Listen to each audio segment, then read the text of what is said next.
reunião. Senador Jorge Viana, exemplo de Vossa Excelência também, eu queria, em primeiro lugar, destacar a reunião que tivemos hoje com a presidenta Dilma. Estiveram lá os senadores do PT, o senador Renan Calheiros, a pedido do movimento social, mais especificamente do Aeros, pediu à presidenta e ela depois nos comunicou que o mesmo pedido que a bancada fez, ela já havia respondido ao senador Renan Calheiros para que ela recebesse os nossos amigos e amigas de mais de 90 anos já, vai de 70 a 90 anos do Aeros, para se buscar uma solução definitiva para o fundo de pensão deles. Ela assegurou que vai recebê-los e vai colaborar na construção de um acordo de bom senso, onde todo mundo saiba ceder. Disse até que há um tempo atrás quase tínhamos construído um acordo que poderá acontecer mediante esse encontro que acontecerá lá no Palácio. Levantei também, com o apoio de toda a bancada, a questão do fator previdenciário. De pronto, a presidenta respondeu que ela via com bons olhos o acordo, o entendimento de um novo instrumento que venha substituir o fator previdenciário, uma alternativa ao fator previdenciário. Ficamos muito animados e esperamos que ainda esse ano a gente construa uma alternativa ao fator previdenciário que prejudica milhões de trabalhadores que estão na expectativa da sua aposentadoria. Mas, senhor presidente, falo também hoje sobre o sistema aeroviário no Brasil. Às vésperas de abrigar eventos internacionais de grande relevo, nosso país se prepara para receber visitantes do mundo inteiro, ávidos por conhecer as maravilhas e o enorme potencial turístico dessa pátria tão querida. Impulsionado por esse objetivo e ciente da importância estratégica perene, pensamos, assim, de avançar também nesse campo, para superar as barreiras ao seu desenvolvimento pleno e dotar a nossa economia, na mesma medida, dos parâmetros necessários para o permanente crescimento que vem acontecendo também nessa área. Assim, senhor presidente, com o nosso tão falado, discutido e criticado sistema aeroviário, cujos problemas e contingências atingem o mesmo patamar de sua imensa potencialidade e perspectiva de um futuro brilhante. Em primeiro lugar, precisamos, dentro da evolução histórica do setor, lembrar tanto sob o ponto de vista nacional, como também como ponto de vista internacional. Acompanhando assim o ritmo alucinante de transformações e integração da economia internacional. O segmento da aviação civil assumiu um perfil bastante diferente ao longo das últimas décadas.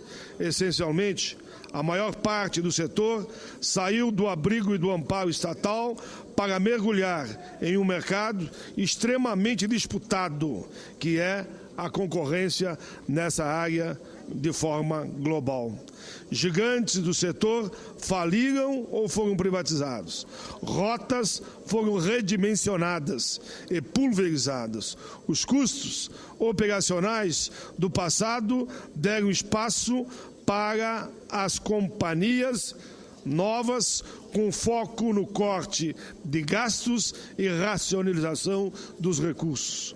O Brasil, senhor presidente, não foi diferente. As antigas companhias aéreas nacionais, marcadas por altos custos operacionais e moldadas pelo antigo modelo, já não existem mais.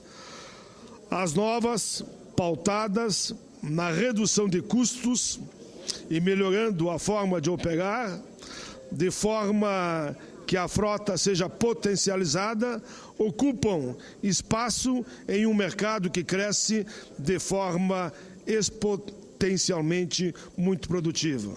Senhor presidente, o fato é que o crescimento e a melhor distribuição de renda, aliadas à diminuição geral dos preços das passagens, propiciaram um incremento substancial do segmento da aviação comercial brasileira nos últimos anos. Nos últimos 8 anos, enquanto o tráfego aéreo global cresceu uma média de 40%, a taxa no Brasil foi de 120%. Desde 2002, o transporte aéreo doméstico cresce a uma taxa média de 10% ao ano, permitindo assim que milhões de brasileiros, antes excluídos do mercado aéreo, agora possam, pela primeira vez, voar pelos ares do Brasil, substituindo ônibus nas grandes distâncias do nosso país. Pois bem, senhor presidente, como consequência lógica, impôs-se uma reconfiguração e um redimensionamento de nossa infraestrutura aeroportuária.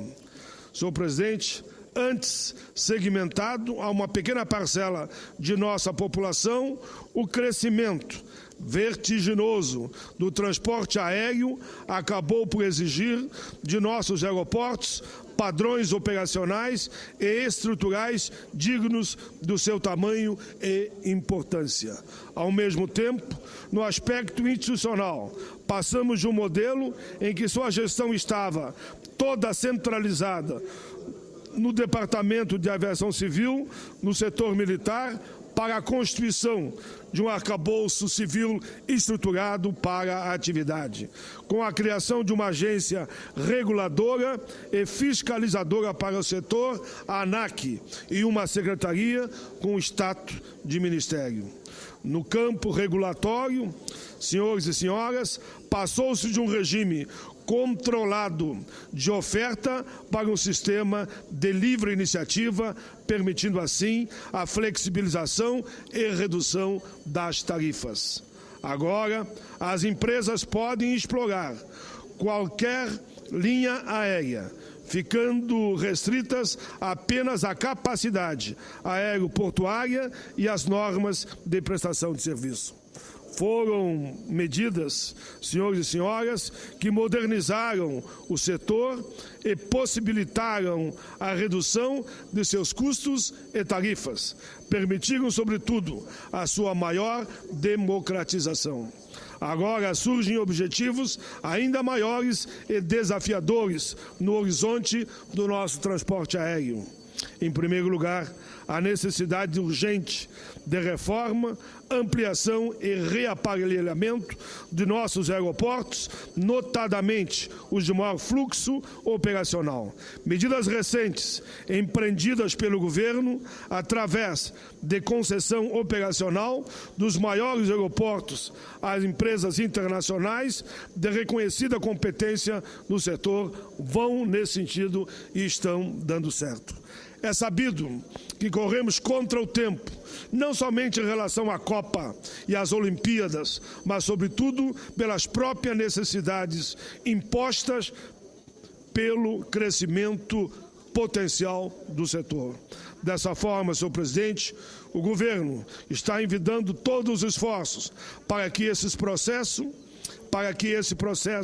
modernizador avance a passos largos e tome a dimensão necessária às suas novas condicionantes, expandindo a aeroportuária com uma infraestrutura bem melhor, ampliando assim a competição interna e externa, buscando assim melhores serviços a todos os usuários.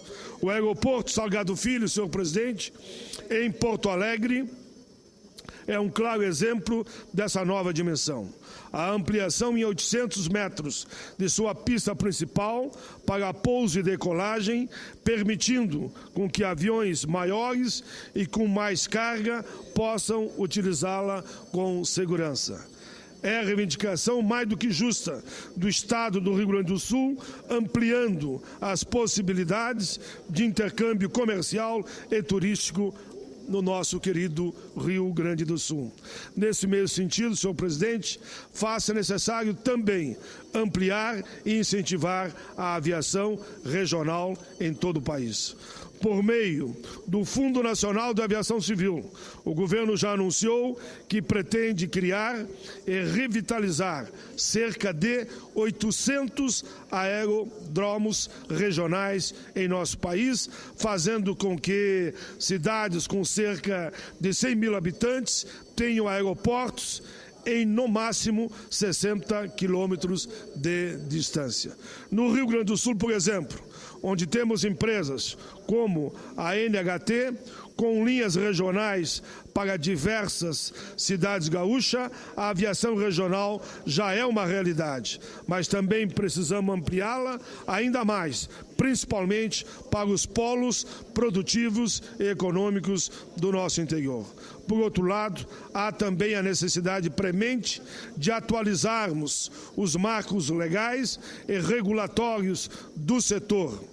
Nesse sentido, o Código Brasileiro de Aeronáutica, redigido há quase 3 décadas, já está bastante ultrapassado em diversos de seus pontos. Por isso, temos que atualizar. É imperativo que essa Casa proponha e discuta a construção de um novo conjunto normativo adaptado às novas diretrizes desse segmento.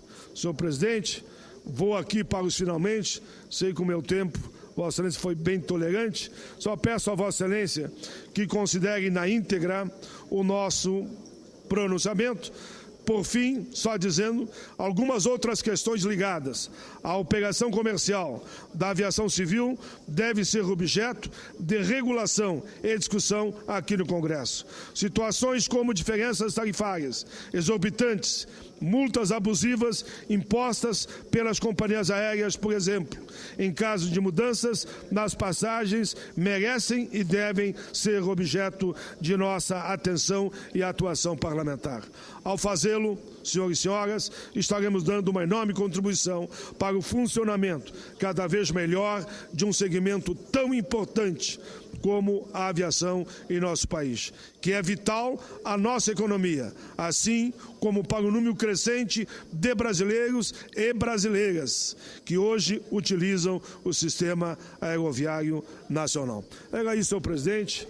Agradeço a Vossa Excelência e considere na íntegra o meu pronunciamento. Obrigado. Vossa Excelência, senador.